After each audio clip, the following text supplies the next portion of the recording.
are on Daf Mem Tesson base. Do we get to the? You got the mission? Yeah, because I was asking about whether you said just hold on.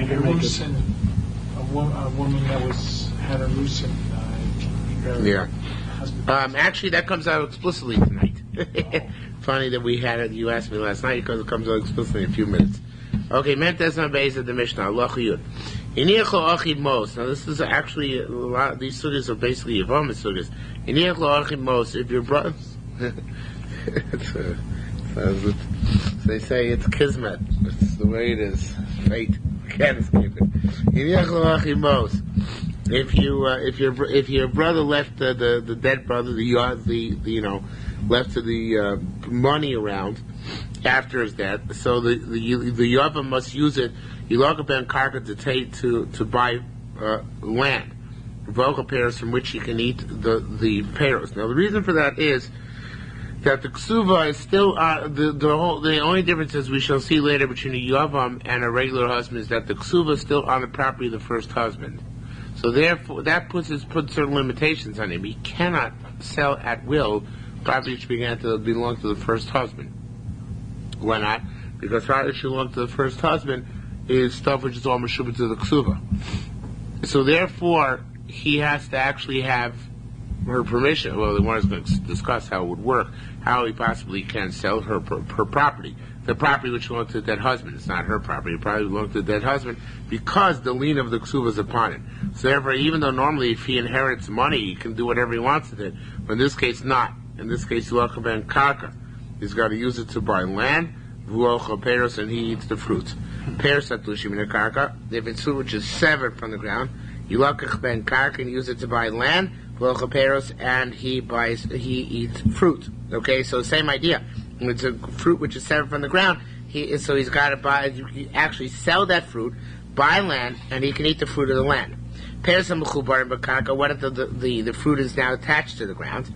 Our mayor said, "Shemnes on kamen yofim peros." Look at how nice what the value of the field is with the fruit. The kamen yofim low peros, and what the value of the field would be without fruit. V'amosar, and the difference. Because he's going to eventually cut off the fruit, right, and sell it. So whatever the difference in value is between the land now as it is with fruit and land as it will be bereft of fruit, that difference he uses to buy land, and he eats fruit. The Chacham say fruit which is connected to the ground is his. That which is severed from the ground, anybody who gets it first, takes it first. Now, Gemara is actually going to renege on this. Gemara says at this point that Peres Atlushim in Akarka, Gemara Mishnah says, at this point that Peres Atlushim in Akarka, anything which is severed from the ground, is not really Meshubah to the Ksuva, right? Unless, for some reason, she manages to grab it, right? If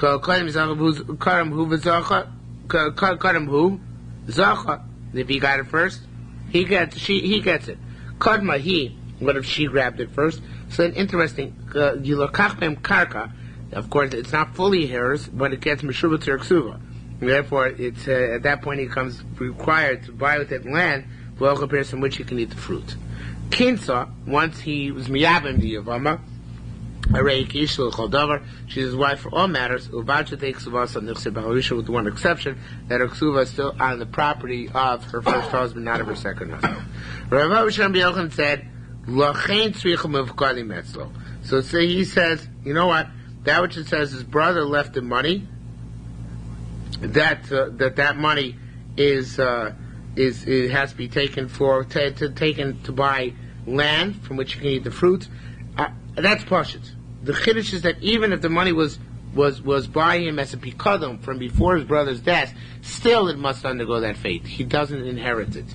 Of course, it goes without saying that the money was part of the estate at the time of his brother's death, so he does inherit it. But even if the money was not part of the estate, but rather was held by him in some sort of pikadon, he still has got to relinquish it to buy land, and he can only eat the fruit of the land.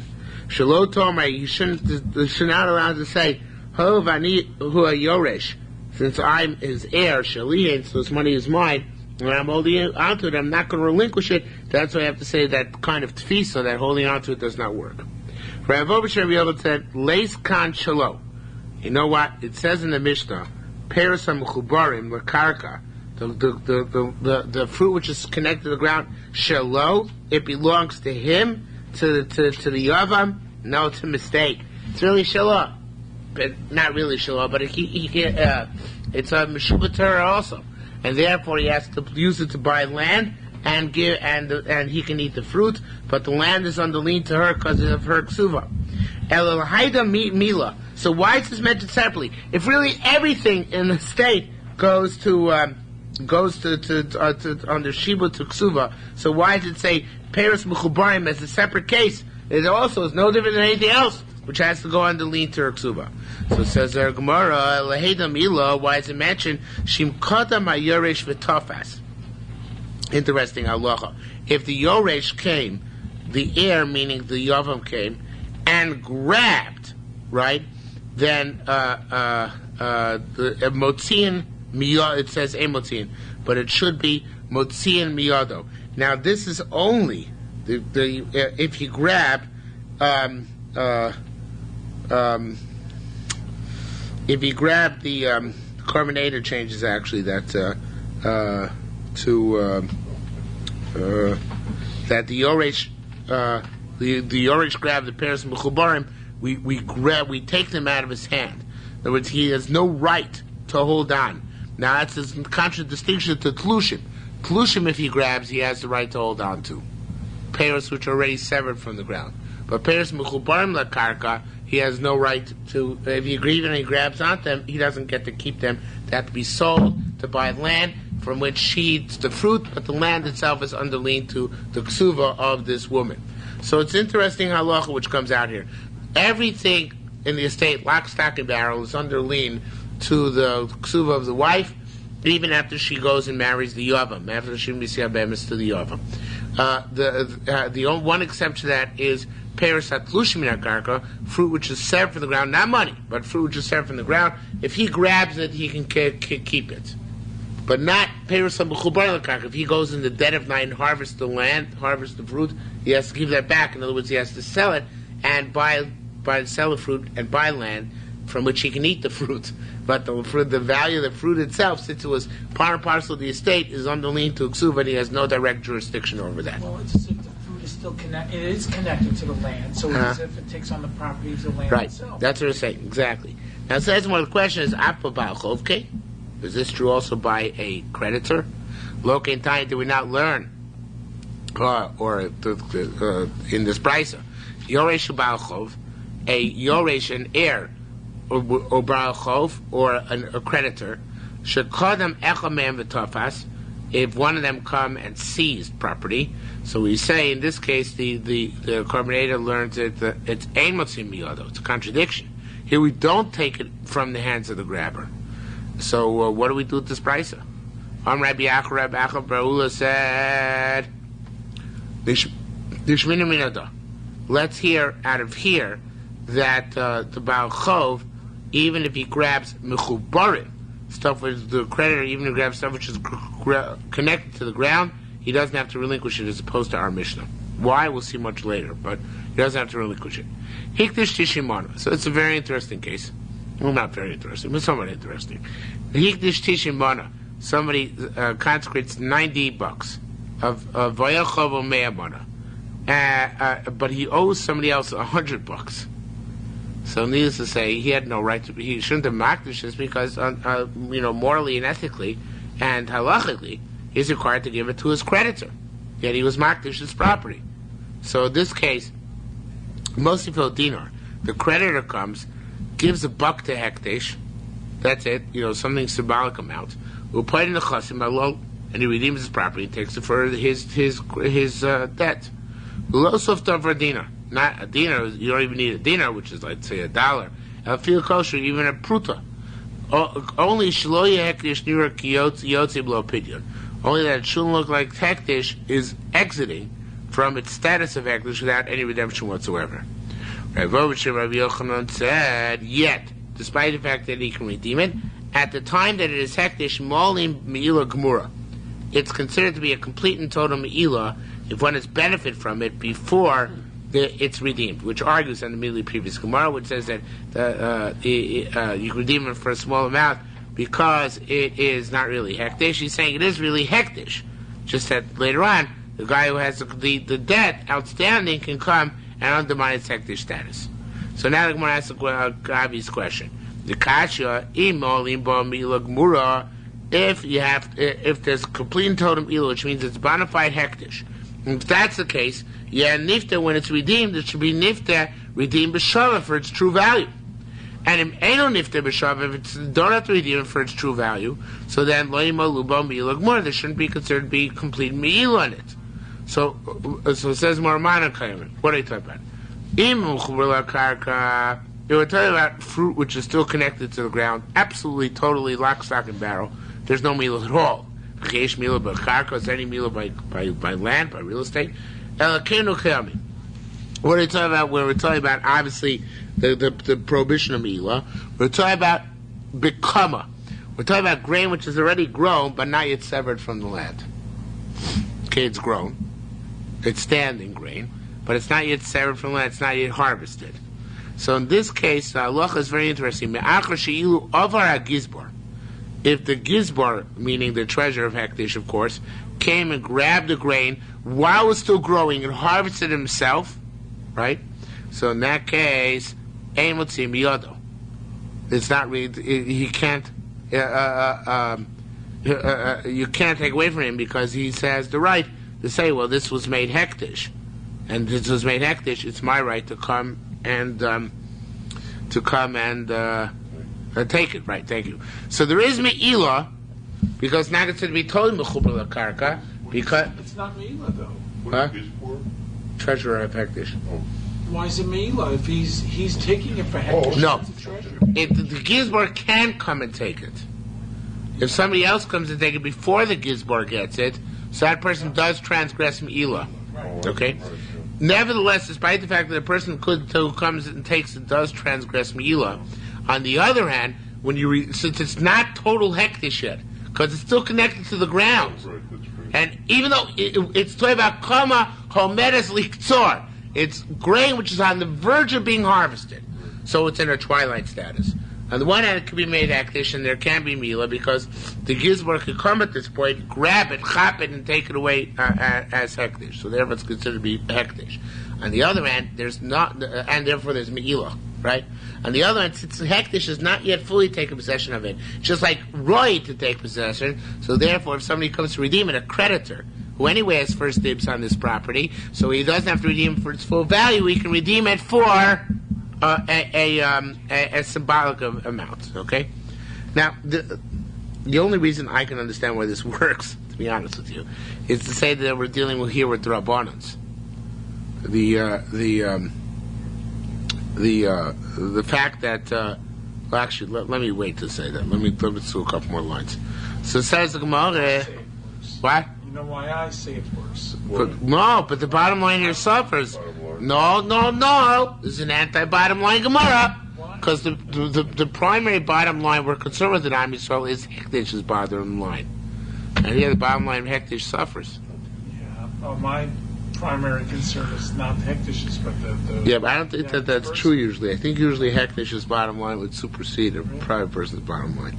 I can't prove it to you offhand, but that's it seems to be my recollection. Anyway, so it says Rabbi Shmuel and Rabbi Avosh and Rabbi Yochanan said, at the shore, let's say he said he by an ox, or let's apply this case to an ox, to be more precise. What about if somebody was makdish an ox, right? A debtor was makdish an ox. Can a creditor come and take it after symbolic payment of a shavar bruta, right? Islach meimar shor karka says more. No, you can't say that by a shore. So how would it? You can't say by a shore that shore is like karka. Now the way the Gillian Ephraim explains it, it's cute. I'm not sure it's. I like it 100%, but I certainly don't have a better shot. The Gillian Ephraim says that. More much so with by an ox, you can redeem it for less than its full value. Is there such a scenario? Because by an ox, after all, in order to redeem it, although it doesn't say so in Gemara, you require hamara v'aracha. You have to stand it up and reckon its value. And you can't, there's no stage where you can say that, well, it's not yet fully hektish because it's still mechuber lakarka by an ox, right?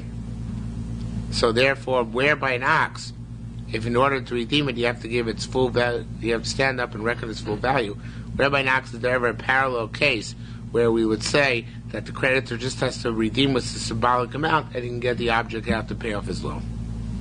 Where do we have such a case? So it says Gemara, Rabbi said, Rabbi Yossi said, sure, also so kekte shehuso. A very funny answer. He says basically the rabbis could do as they pleased. So he said an ox, it's like hektish which lost its value. Hi, it's prize winning, or whatever they're called, Hereford, whatever they're called, the prize winning ox, right? So how can you possibly say that? Rabbanan can say what they want, and here they did. So he said if it was turned out that the debtor sold the ox, and there was a creditor instead, so Rabbanan say, you know what, we're going to let this hektish be redeemed even for less than a shover pruta. Okay? Oh, no, we're going to let this hektish be redeemed even for less than its full value. Of course, this be a shover pruta, but even for less than its full value. Okay? Says more. Hacha at Omer Motzim Miyado. Getting back to the original question. You said by a Yavam that if he grabs property, we take it away from him. The Kotaman, you said by a Baal Chov that if you grab, or a Yoresh by an heir, if he grabs property, and what's in the other? We don't take away from him. Why is that? So I'll tell you why. Very logical reason. Since a woman's capacity, once her husband has died, is diminished, is greatly diminished. So because she only gets her ksua from the property of her first husband and zero from her second husband. So therefore, you pita kocha. Since you made her power weaken in one sense, you weaken her power, strength of power in another sense. I'm sorry. What's that? Yafisa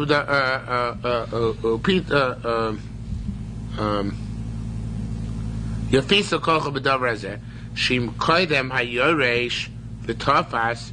If the Yoresh, the heir, came first and grabbed the property, Motzin miyado, we take away the property from him. So,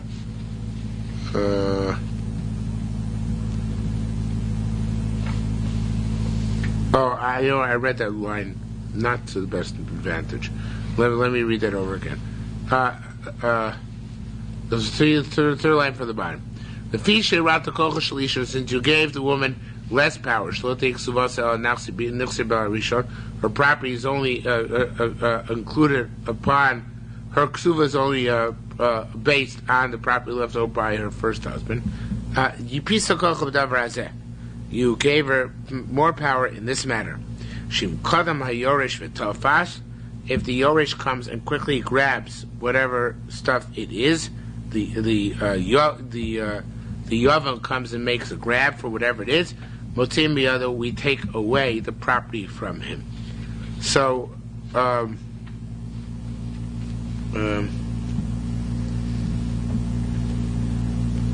about Ksuva.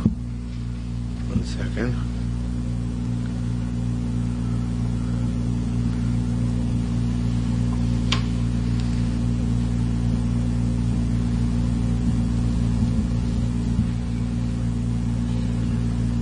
Right, okay.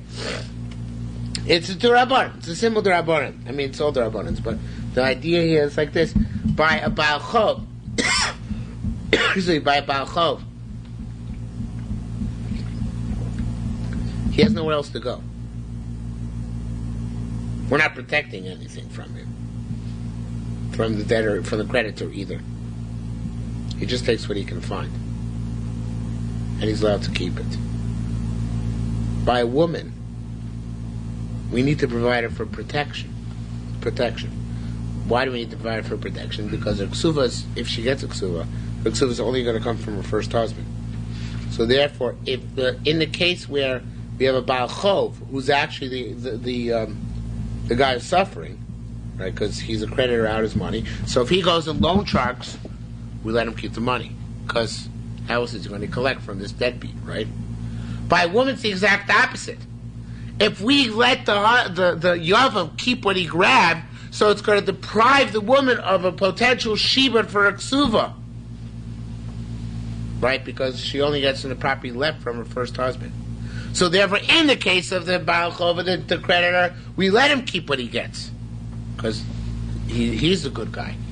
In the case of the woman, we don't let him keep what he gets because he's the bad guy. The good guy is the woman who's trying to keep enough property to sustain herself. Okay? So that's what it says here. We get back to more the second line for the body. Pisa kocha b'davar hazeh. You gave her this benefit. She included me'erish v'tofas. If the Yavam comes to grab stuff, we'll see him, you have to take it away from him. Tani came, we also went like this. Ilaros uktasos, if you have trees which were cut. Skanim unarim, older trees and younger trees. Motim yadon, these trees which are cut down by the Yavam, we take away from him. Okay? Says the Mishnah further. You shouldn't say to a woman, is to any woman. You shouldn't say your property is, your ksuva is sitting on a table, go fetch. Go take it. Ella, rather, kol chasai, all my property, achroin l'ksuva seich, is responsible for your ksuva, and that's what we say under the chuppah, right? All my property. Girsha, what if he divorced her? Eila l'ksuva. All she gets is a ksuva. Hichzira, if he takes her back, harei kachon nashim, she's like any other, in other words, obviously takes back a woman, not when he divorced her. I'm not a coin of divorce, but if you take her back, harei kachon nashim, is like any other woman, v'yesh lo ksuva. Now, of course, she gets a ksuva. Every woman's got a ksuva. I mean, she gets the major ksuva, which she had to begin, the 200, and not the minor ksuva of a bu'ula, which is 100. So a woman always reverts to a previous ksuva. If he takes back the same woman that he divorced? Mm-hmm. Right. Specifically under those conditions. Okay? Says Mar Ketsuros. How does he do? What does he want to do if he wants to get out of paying her ksuva? The oven. What does he do? So Kones, he takes her in, and Megarish and divorces her. Umachzir, and he takes her back again. And he submits, or she submits, to give up her ksuva. Maybe as serious as said, let's start in me. It's really two separate cases. Masnisa o shoveres shoveres lo ksuva. Masnisa o shoveres lo ksuva. I'm sorry, I read it wrong again. Let's study Masnisa. Amish is two separate things. It shouldn't be. It's not kones umagarish umachzer vihi shoveres lo ksuvasa. That he's got to go through the motions of like the price at the beginning of the Gemara. That's what's going on. He has to go through the meaningless ceremony of of taking her in, then divorcing her, then returning her again. You know what? That doesn't even work, as we'll see momentarily. Rather, what do you do? We say that. One second. We do have to go through the meaningless ceremony. I apologize. You have to go through the meaningless ceremony, but the Gemara is going to enhance it to make it less meaningless. So you have to go in order for him not to be chayiv the ksuva anymore on the basis of his brother, which of course is very disadvantageous to him. Why is it disadvantageous to him that he's chayiv the ksuva on the basis of his brother? Because chayiv on the basis of his brother, that means that every single stitch of property which his brother left over is under lien. He can't invest a thing. It's not his. He doesn't have the right to invest it. He's got to keep it under lock, so to speak, in order for it to be ready for her in case she needs to get her ksuva. He don't like that. So he's going to try and he's trying to find a way to convince her to relinquish her lien on anything other than the basic 200 of the ksuva, whatever is coming to her. So that Gemara says, so at first, let's start from the other one again, because I wasn't really paying attention. Kate says, so what does he do? Kones, he takes her in, and Megarish, and then divorces her, Umachzir, and then takes her back. Vishares lo ksuasa, and she writes him a receipt for a ksuva. That's the Gemara. Rabbi Zira b'shem, Rabbi Yinuna said, Kansa v'girsha v'chzira. I'm sorry, skip. Rabbi Yossi, it's done, he said, it's either or. Either he divorces her and then remarries her, and then her ksuva is on her second husband, or she writes a receipt for a ksuva, and then she, of course, doesn't get a ksuva, right? Amrei said, study masis is two separate things. O shveres lo ksuva, it's either she writes a receipt on ksuva, or one of the other options. Rabbi Zir B'Shem Rabbi Nuna said, Kinsa v'chzir shavichzir. Now, even if you do our Mishnah suggested thing, you take her in, right? And then you divorce her, and then you take her back again. Im chidesh lo ksuva, if he gave her ksuva, ksuvasa al nechasa, then her ksuva is on his property. You lav, and if not, ksuvasa al nichse bal harisha. Her ksuva goes back to her original husband who has to pay for it. Rabbi Yossi, Rabbi Yossi Boom B'Shem Rav Chisda said, Masnisam Rakeh, and I don't understand. Our Mishnah does our Mishnah say that? It says Hamagarish is Isha. So he divorced his wife, Vichzira, and took her back. Amanas Ksuva. So Isha takes her back for her first Ksuva. Sof Davar. So asked the Gemara, Achi Yichnos V'Yigarish V'Yachzir. It says here that until you take her back, until you divorce her, you take her as Yavama, divorce her, and then take her back. Until then, you're chayiv in the same ksuva. So what's Rabbi Zira saying that you're not chayiv in the same ksuva? Was it Rabbi Zira? Yeah.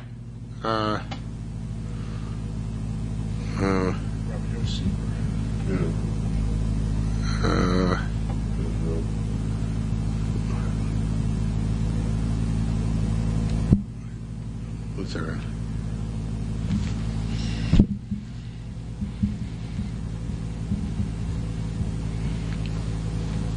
So again, so he has to take her in and divorce her and take her back again.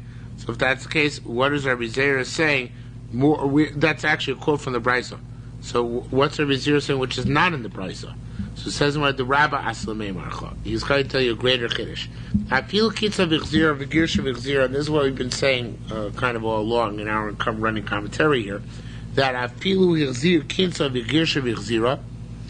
If you divorced your Yavama, you took her in, you divorced her, and then you took her back. The only time it's considered to be a new thing is in ksuva. If you gave her a new ksuva, then ksuva so then the ksuva is on the property of the second husband. Being lav, and if not on the yavam, right? In lav, and if not ksuva sal nichse bala rishon. The ksuva is on the property of the first husband. So what I'm trying to say, although I obviously it's not coming across properly when I'm reading the Gemara inside, what I'm trying to say is a very simple thing. Rabbi Zira says, it's not enough for him to divorce her, to take her in, divorce her, remarry her. He has to take her in, divorce her, remarry her, and then offer her a new ksuva. Because if it reverts to the earlier ksuva, so then it reverts to all the earlier terms of the ksuva. And the earlier terms of the ksuva are what? That the ksuva is on her first husband. So the only time that she can get out of that is if he divorces her and says, and now when I take you back, I'm sorry, but take you back on the different terms, not on the same terms you had before. It's not clear? It's clear, but that doesn't sound like it's fair to her. Well, actually, this is better than the alternative, I think. The alternative is that he compels her to write a receipt. She didn't get anything. Yeah. It's not fair that he would divorce her purely for monetary reasons. No, he might divorce her because he fell out of love with her. And he took her back when he fell in love with her again. It's possible. Love conquers all. Right?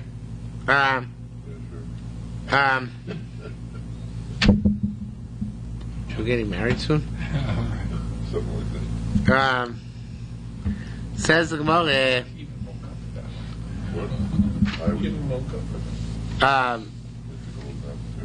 Rabbi Zira So in order to get the ksuva off for the first husband, she has two opportunities. Either Shavarasi, or in order for him, actually, it's really advantageous for him. It's not advantageous at all for her, right? I guess it could be advantageous for her. It's not true. If the first husband was dirt poor as a church mouse, excuse the expression, and the second husband is rich and wealthy, so it's better for her actually to get her ksuva off the hook, right? And she get a new ksuva from the second guy. So that would be in case, not a case for her to write a receipt, because her writing receipt relinquishes all rights to the ksuba. Rather, it's a case for her to leave her present job, so to speak, and go to the other job, leave her present husband's estate, to be precise, and go to the other husband's estate in order that she have a richer, wealth in order to rely on her ksuva. And then in that case, she would probably agree to have the old ksuva ripped up and make a new one by getting divorced and getting remarried. Okay? So in Amen, it says more further. Rabbi Zira, B'Shem Rabbi Nuna said, Rabbi Zira said, name Rabbi Nuna, Arusa Shemesa. If a woman who's betrothed died, Ein Lo Ksuva. Now, obviously, the Korgilian Ephraim points out, Ein Lo Ksuva cannot mean that she doesn't get a ksuva. Of course she doesn't get a ksuva. Which women get ksuvas? Women whose husbands die or divorce them. But here, who died? She died. Right? Arusa Shemesa. So how she get? Of course she doesn't get a ksuva, right? It's like a chiddush, Ein Lo Ksuva. Why would she get a ksuva? Her husband is alive and kicking and never divorced her. So what do you think the Gilin Ephraim says, Dr. Spadell? What does ksuva mean here?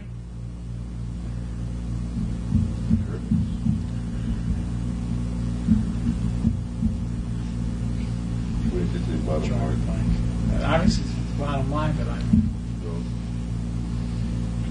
Grera. She doesn't get kvura. What? She doesn't get kvura. Oh, Kvura. Kvura. Buried. Her betrothed fiance says, let her rot! Right? Because I wasn't married to her. Ksuva here means in the larger sense, the chiyuvim of a husband to his wife. So he has no chiyuvim because he never married her. They were never fully married. Okay? Let the carcass rot in the sun. Says the Gemara, again, Arusa Shemesa in the Ksuva Shlohuchali Nasal Ashuk. The only time she gets Ksuva is when she's permitted to marry the marketplace because her husband died or divorced her, right? So this is not the case here. Shlo Tomai, don't say, yes, Ekamisha Garish. This is like a terminal divorce, right? So you don't say this is like a terminal divorce, and therefore she gets the benefits listed to a wife in a Ksuva. No. That's why you say, Ein Lo Ksuva, she doesn't get a Ksuva. Okay, now we have a very interesting sequence of events. In the olden days, maybe make that triple olden days. In the olden days, the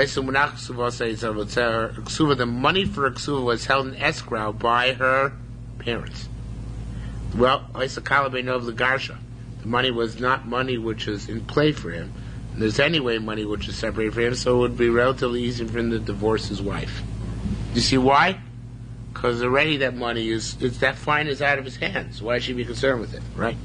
So, Chazavitskina, so they made takana, that her husband should have the ksuva in his escrow account, at his jurisdiction, the disposal and supervision, right? Nevertheless, it was very easy for a husband, relative pains to divorce his wife, right? Why was it painless for him to divorce his wife? Because it was an escrow. What? Right, because in any way, he couldn't use it anyway. Couldn't spend it anyway, right?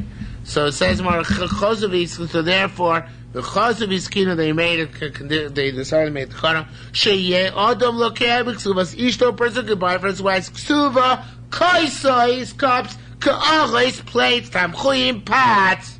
So now he's already invested in it. And therefore, he doesn't want to give up all that stuff he has invested in order to divorce her. So that's an incentive for him not to divorce. That's what she learned. A person should not say to his wife, your ksuva is here on the table in front of us. Ella, rather. all his property is under lien for the ksuva. Then they made yet another takana. Not only should he buy household objects with it, because maybe he'll just throw the household objects at her, or send her out with the household objects. Rather, what did they make a takana? A person should actually have business dealings with his wife's property. Since he's using his wife's tula as investment capital, and he's very likely he's going to lose it, and then he's going to have to make restitution for some other source. He really doesn't want to divorce her. So it's best to use your wife's property to play the stock market, okay? Because then you must be much more loath to divorce her. That's what it says here. Sound advice, okay? Not really, but maybe back then it was. The market goes down like that. Yeah.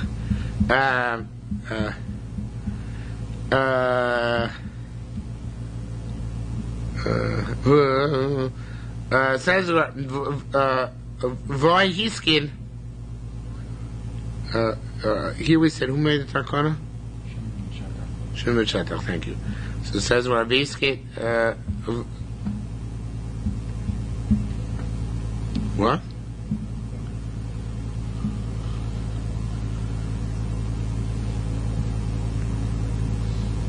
Is it Vahu or Vaha? No, it's Vahu. Okay. It's just sort of like redundant. Okay. Vahu and he, whoever made this takana, the Shem Ben Shetach, the Vuiskin Shem Ben Shetach, Vuiskin Shem Ben Shetach Shlosha Dvarim.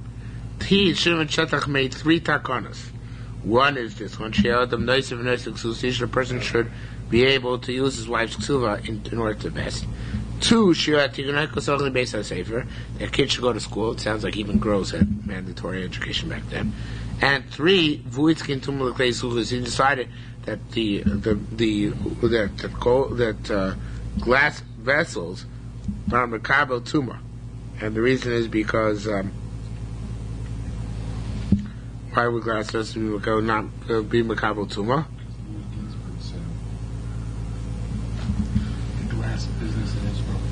Oh, it's good thing he didn't make the tape. Why would he say that glass vessels are makabel tuma?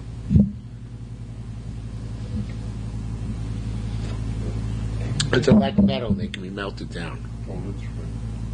They're like metal, so therefore they make zer rabbanon that they're makabel tuma, Glass can be melted. as opposed to cheres. Melted, yeah. They heat glass. Yeah. That's what they did. They took sand and they melted sand. Right. Yeah, but I was going to say, they made the glass. I think that's how they recycle glass too. Still being recycled. Well, that's too bad, Okay, I'm pretty sure you can melt down glass. Suzuki, you can melt down glass. Yeah, pretty good. Okay. They blow Do you know the that gas is actually, I think I remember, one of the few things I actually remember, even though I made every effort I possibly could to forget, I think one of the few things I remember from high school chemistry is that glass is a liquid and not a solid. That's right. Do you know that? Very, very slow. It moves. Yeah, if you look at panes of glass that are years and years old, you'll see it's heavier on the bottom than the top. It's thicker. Did you pass your regents in chemistry? Yeah, I don't know. I didn't think you did. took chemistry. That was smart. That was one of the shocking things. One of my kids asked me about bonds between molecules. He asked me yesterday about the bonds in the salt molecule. I forget what he asked me. Are they ionic or some other word? Oh, yeah. It is ionic. I know that because salt has. It separates. Yeah, but what's the other one? What? Or what? Covalent. The covalent, right? Do you remember the difference? I had no clue about physics and covalent. You probably never knew what they were, right? A real Torah Nick. Okay, I'm proud of you. Okay. They must have had it in medical school. It shares the electrons. Oh, that's right. Okay, I have no clue. I have absolutely no recollection whatsoever. Zilch. Okay. The biggest shock in science was that brain cells keep growing until you die. Oh yeah. Today's New York Times. What? Today's New York Times. So how come people when they get older can't think as much? It should be the opposite then. Yeah, I'm not It's up until a certain It's age. new. What? It's up until a certain age. Yeah, they no, they just keep on going. It just slows down. It keeps going. Uh-huh. Anyway, so in It's shocking. A lot of scientists don't accept. okay, I don't accept it either. So it says so in any event we see that he made takana. Says in one sec, all these takana. Says in one second. Located Rabbi's here, Rabbi Avuna, B'Shem Rabbi Yeri, Rabbi Yossi, B'Shem Rabbi Yeri, Yossi, Ben Yoser, Ish Trey, Rabbi Yossi, Yochanan, Ish Shalayim. These two, that set, which is earlier, goes through 2 mile at a time. They decree that the chutzar is tame, about klis luz, and that glassware is mekabel tuma. Says Rabbi Yossi, Rabbi Yehuda Bar Tavi, Rabbi Yena Amar, Rabbi Yehuda Bar Tavi, V'Shimon Shetach. I'm sorry. Then Rabbi Yonah, they both said Yehuda Bar Tavi, V'Shimon Shetach, Gozal Klei Matchos. They, into a whatever they're called, a furnace, and you remake it, then its shame tuma comes back. That was their takana. Okay, the tuma, the metal. Yeah. I thought it loses. It loses its tuma, but if you reforge it, it gets its tuma back again. A metal vessel, when you break it, loses its tuma. Forge it again, it gets its tuma back. As opposed to a class Harris. Once you break it, it's broken. Right. So it says Gemara, Hil v'Shamai Gazru, they made the decree on Gzer Tarasidaim that you have to wash before doing Truma. Rabbi Yisrael Moshe Levi said, so who made the takana? Was it Yosef ben Yoez and Yosef ben Yochanan or Shimon Shetel Yehuda ben Tabai? Says Markachas halacha b'yod, they had such halacha, v'shchachu, and they forgot it. V'amdu Hashnim, and the second ones arose. V'skol das Yerushalmi, and they came to the same conclusion as the first one. So that's why this, both the later and earlier generation are mentioned in this context. Amelcha teach us should call davar shabeisi noisim isnam shom olah beitim basis moiser nefesh for. So eventually they remember it. Eventually later down the line they'll remember this takana. If the original metakdim had l'shem shemayim, then later on other people down the line will remember this takana. Says the Gemara, the Moshe Sinai. It becomes firmly embedded in their minds as if it was stated halach Moshe Sinai. But as the command the Marabi Chimana, and so the Gemara says, if a person cannot be mechamin to our concept, im reiku, kilod of our reiku, Torah is not an empty thing. Whom we came from you, im hu kiu chayechem is your life force, im reiku mikem.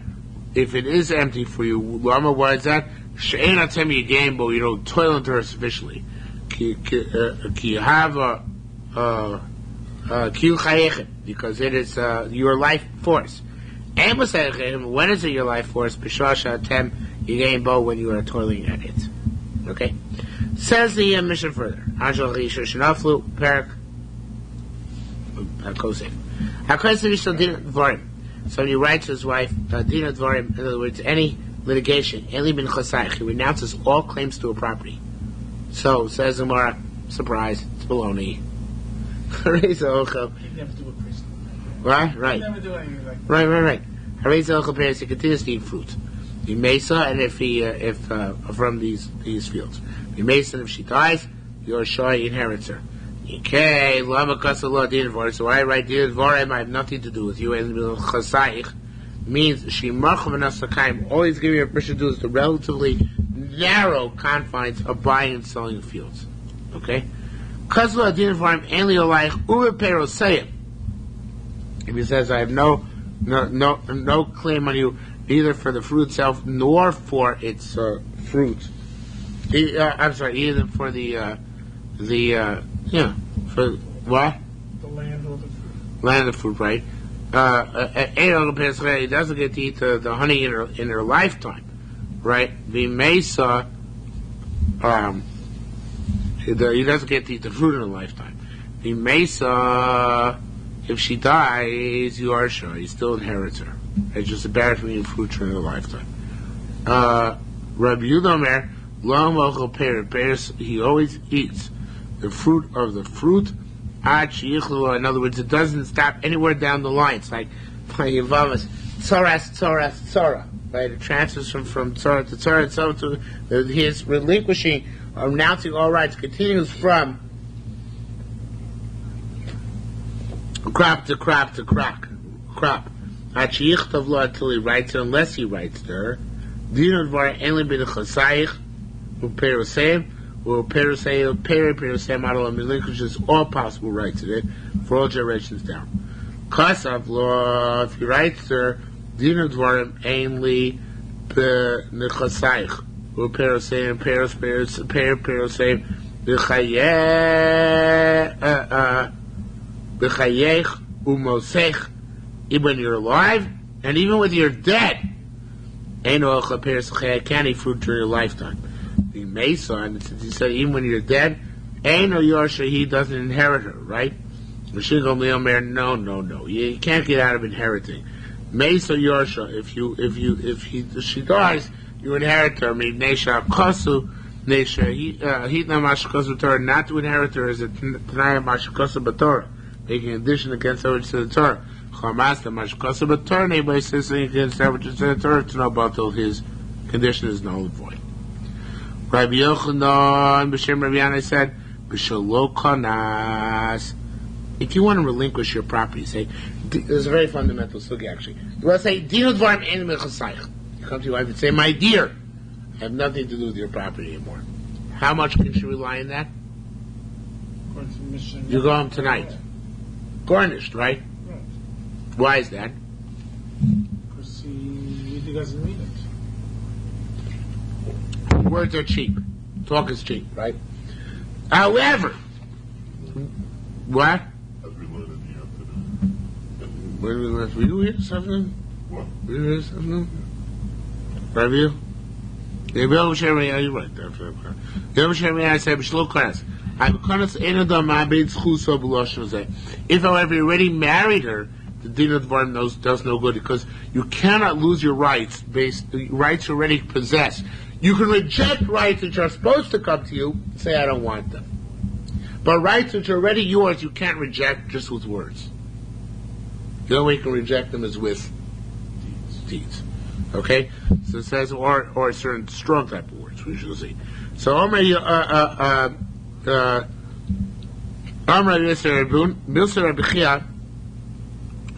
the words of Rabbi Chia teach us,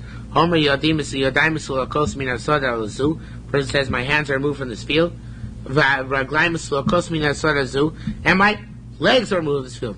I want to be removed from this field. I tell you this, how I want to be removed. It's not valid at all. Why? Because it's Dvarim Bama. Do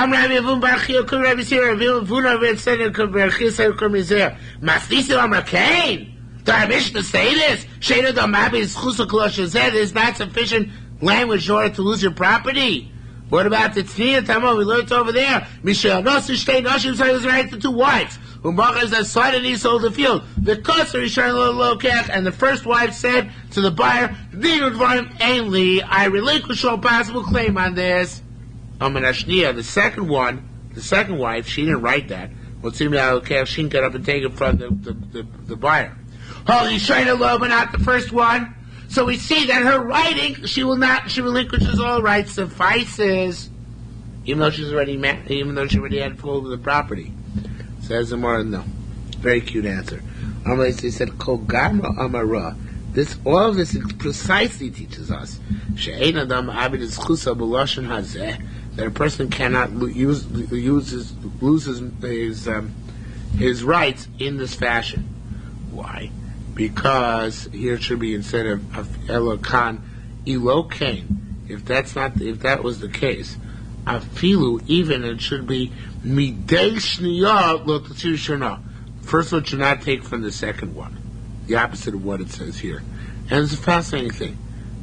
It really is very very interesting that you have a case like this. The first woman, Sarah, writes about her husband's property, and ainly Dinu Dvarim. Whatever you get, I have no rights that I relinquish, I renounce all rights. The second woman didn't write it. So what happens now? Their husband dies, and they need to get money for the Ksuvah. So the second husband goes and grabs from the customer, to whom she never relinquished the rights. Now, the first wife goes to grab for the second wife. Because to who did she renounce her rights? To herself. To the buyer. She said to the buyer, I have no rights on this.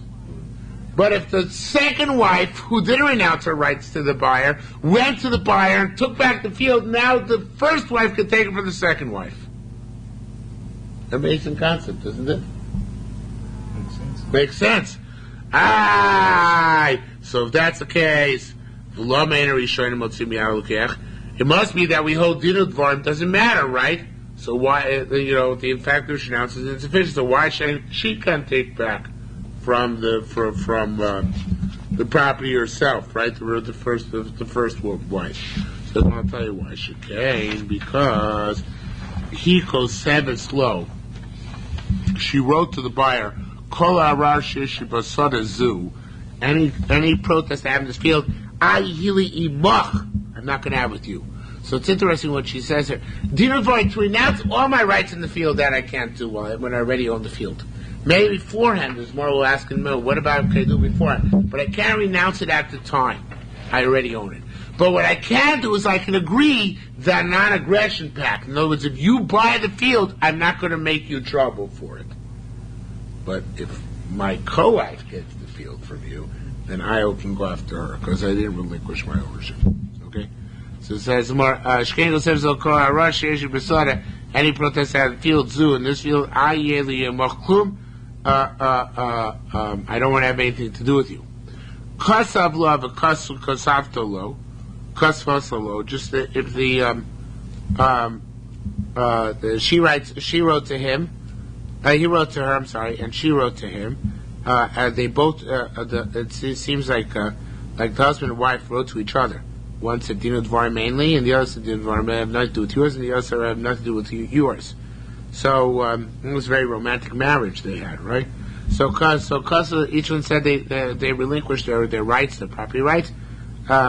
Shame just like he doesn't lose his, because it's an asmachta where he didn't have in mind actually to relinquish his roots, his rights. Right, so too she doesn't lose her rights as well. Now, what if he wrote a language? I'm masalik myself from any property you have, both in Erusin and both in Nisuin. Now that's superfluous because, of course, Erusin has no right to the property yet. It's only after Nisuin that he has rights, right? So what's this teaching us? This redundant language. There's mina Erusin, mina Nisuin. Right? It should just say, Nisuin is not going to be, not going to do X. What does it mean on Nisuin? So it says, Gemara, Pluther Isham Beis Machlokes Beis Hillel Beis Shammai. According to Beis Shammai, if she wrote to him, let's say, she wrote, no, let's see this. It doesn't matter.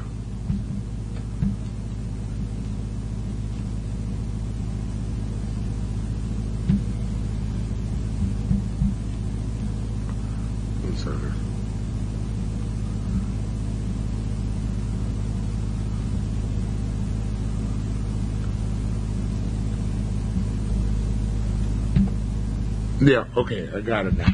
He wrote to her, I masag myself min eresim min nisuin. Any property which comes to you both while you're betrothed and while you're fully married. So parents motzolos b'sham beso. Adai b'sham ekarna beso, timkor, she can still sell the property. I mean, she can't sell the property. Not she can still sell something. She can sell the property. Why? Because he renounced the rights. He renounced it. And he renounced it before the marriage began. Because now they're only betrothed, not married. And when does he really get rights to the property?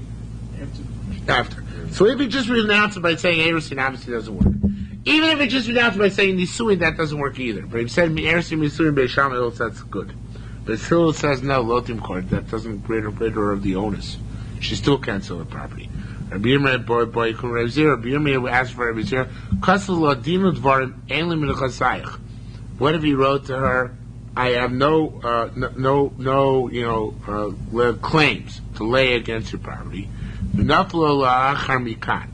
and then she gets property later on.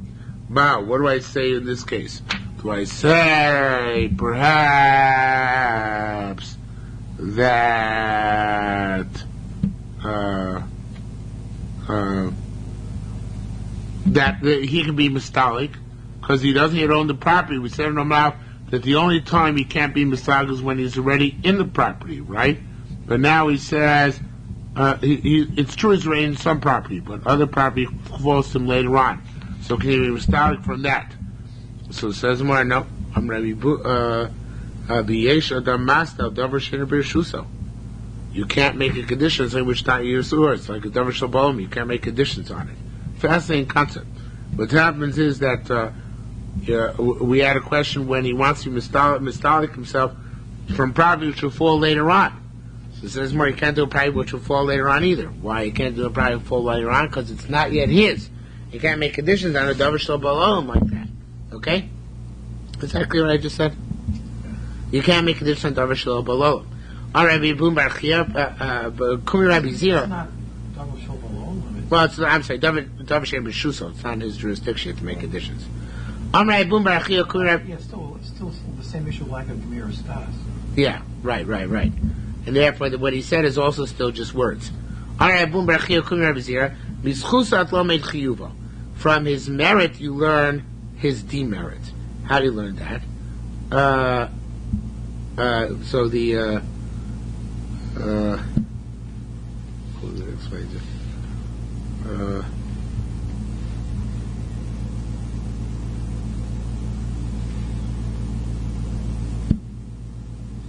Yeah, from his merit, you learn his demerit means like this: if he already can eat fruit. He has achilas peros. It's too late for him to be mistalik. He can't be mistalik himself at that point. Because even though he's not already in the field, what we said on Rav is that he's already in the field, he can't be mistalik by words. He's got to make a kin in order to remove himself. If he already has the rights to something, he can't be mistalik himself. Here he already has the rights, right? Because he's fully married to her. What's the reason why he can say so about nechasim sheyiplula? Because he already has the right to nechasim sheyiplula. That's precisely the point. Since he already has those rights, to relinquish them requires what? An actual transaction. You can't relinquish them just by saying words. So that's what it says. First, we had to say Veshla Masa Davar Shena B'Shuso, right? Then I Bun Bar Chiyuv Kum Rabbi Zira B'Schusa Lamed Chiyuvo. So, Ella lo kasav lo. Do you think if he didn't write to her this, it should be Shema? Ein lo achilos peros. Does he not have achilos peros? In other words, if he didn't write, if he regardless, he has the right to achilos peros. So having his chus lo mechiva from his chus, which already has, you learn his chiyuv, meaning that he cannot be mistalik, since he already has achilos peros. Rabbi Leir Bar Chitzu, with just one more line. Rabbi Leir Bar Chasa Boy Goboy Kasav Lo Adina Dvarim En Lechasaycha Tinli Po. What if he wrote, I don't have any right to your property, which are going to fall to you eventually. Now, I'm not sure exactly what the I know what the difference is. Excuse me, I remember. The difference is, in the previous case, he wrote Dinu Dvarim En Lechasaycha, which is written in the here and now. In the Chasaycha. The question we're asking is, what is that it won't work for the property he owns here now, but does it work for the property he owns, he's going to own afterwards? And the Gemara said that doesn't work. Because right now he already has the schus, right? So since he already has the schus now, he can't remove himself from it by words, even vis-a-vis property which is going to fall afterwards. So that's more fine. But what if he says, I'm mistalik not from what I have now, and that doesn't work, and Migo that doesn't work, because I have a right to achilas peros, it doesn't work on anything in the future either. But if he wrote, I'm mistalik from all future rights, or he said, I'm mistalik from all future rights, or it's like he said, I know I can't be mistalik from that which I already have. Something I own, I can't remove myself just by words. And even so, if I say I randomly remove myself from something I already own with words, it doesn't work for anything I'm going to get in the future. But if I say explicitly, I don't want anything in the future, and I limit it to the future, And that's like writing, like before we said, Kosav law, Mina Erusin, Mina Nisun, you wrote already before you got married, about after your marriage. So what's the status in that case? So it says, well, here again, it doesn't work. He can't make such a tonight. He's really stuck. He can't make it tonight. And actually, we have no answer to this tonight, even though we'll stop here. Maybe we'll see tomorrow night. When can he write this phrase? I mean, the Erusin, he said before going to the Beit Hillel, he can't write it. It's too early. He doesn't yet have it. I mean, Yisuin already can't write it because he already owns it. It's too late to write it. On property which he already owns, he can't say it because he already owns the property. It's too late to write it or say it. On property which is coming to him, he can't say it because it can't say anything on Davar Shalbola or Davar Sheina B'Shuso. So right now, the Gemara has the answer really when he can say it. So we'll stop here for tonight. There is something like that. I forget exactly as I think where it's going to come up, but some precise point at which you can do it, and afterwards you can't. Before you can't do it, afterwards you can't do it.